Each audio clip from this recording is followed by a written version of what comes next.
Bonjour et bienvenue à ONU Mag. Dans cette édition, nous reviendrons sur l'interview accordée à Radio Capi par le représentant spécial du secrétaire général de l'ONU en RDC. Martin Kobler a abordé divers sujets brûlants de l'heure. Mais avant, quelques brèves. Le représentant spécial du secrétaire général de l'ONU est arrivé à Goma le 28 janvier dernier.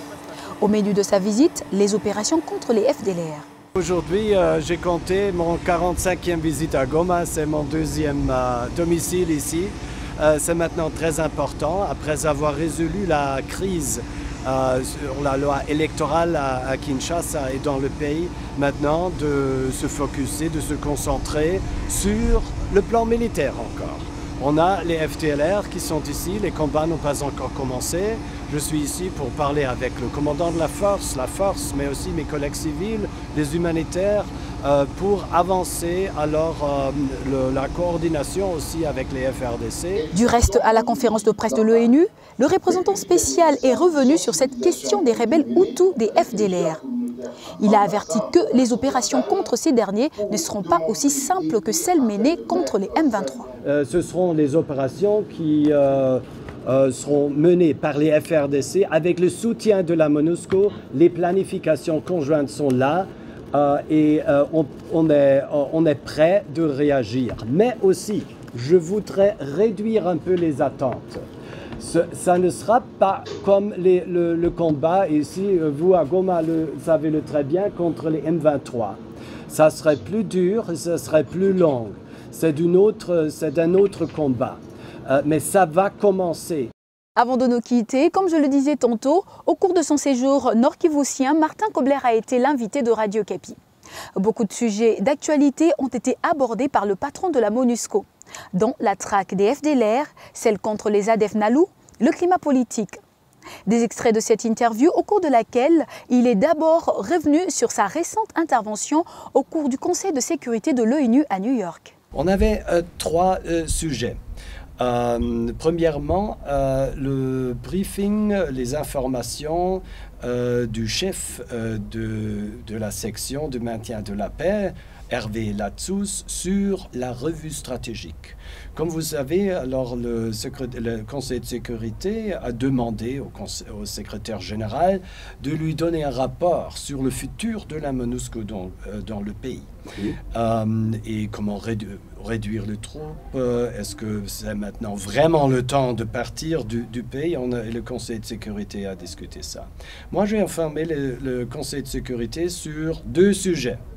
C'était les manifestations à Kinshasa, à Goma, à Bukavu, à Lubumbashi, et sur la situation de la loi électorale.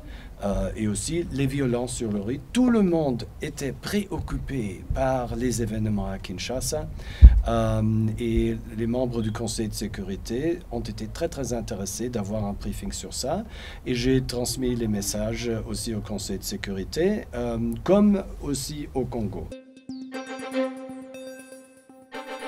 Il faut régler la situation parce qu'on pourrait avoir une situation qui ne pourrait pas être contrôlée. C'est pourquoi les bons offices sont très importants. Mais il faut avoir des partenaires pour les bons offices. Je crois que nous avons une crédibilité. Nous avons une crédibilité d'être impartial, et c'est vrai, mais je dis toujours, on est impartial. On n'est ni le porte-parole du gouvernement, ni de l'opposition. Mais on n'est pas neutre. C'est une différence. On est impartial, on ne prend pas alors des côtés, mais on n'est pas neutre. Nous avons nos principes. Ce sont les principes de la démocratie, les principes des droits de l'homme et les principes d'avoir des élections, de respecter la Constitution, en particulier maintenant alors les délais qui sont prévus dans la Constitution, mais aussi des principes alors de donner espace à l'opposition. Nous sommes au XXIe siècle et je alors fais allusion à ce que le président de la République a dit. Il a dit dans son discours il y a quelques semaines qu'il faut avoir l'investissement privé. Il faut avoir l'investissement privé, les investisseurs qui peuvent promouvoir ici l'économie. Oui. Mais si vous coupez l'Internet, si ce n'est pas possible d'écrire des SMS, c'est très mauvais pour les investissements. Et le monde vous regarde. Si la RDC veut avoir des investissements dans les mines, d'autres investissements, alors il faut vraiment avoir une liberté de communication, c'est très clair.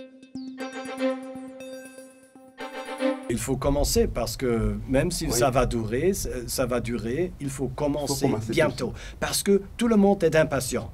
Le Conseil de sécurité est impatient. La population est impatiente ici. Oui.